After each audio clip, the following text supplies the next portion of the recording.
Let's all go off the record. President Obama is not going to Justice Scalia's funeral on Saturday. He's sending Vice President Biden. Now, President Obama will pay his respects on Friday at the Supreme Court, where Justice Scalia will lie in repose, but not the funeral. Why not? Well, here's what Press Secretary Josh Earnest said when asked about the funeral. The president will pay his respects at the Supreme Court on Friday, and he'll be joined with the First Lady when he does that. I don't have a sense of what the president's plans are for Saturday.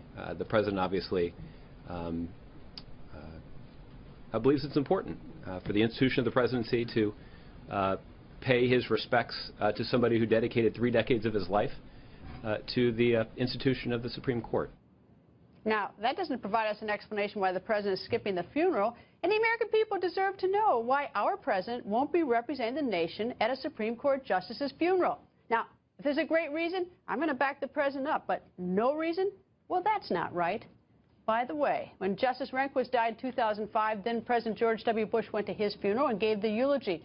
So for the sake of our nation and decency, I hope it isn't politics keeping the president from the funeral. Yes, President Obama and Justice Scalia held very different views about the Constitution. But what makes our nation great is that important times like this, and while the world is watching, we momentarily set aside all our differences and act big and unite.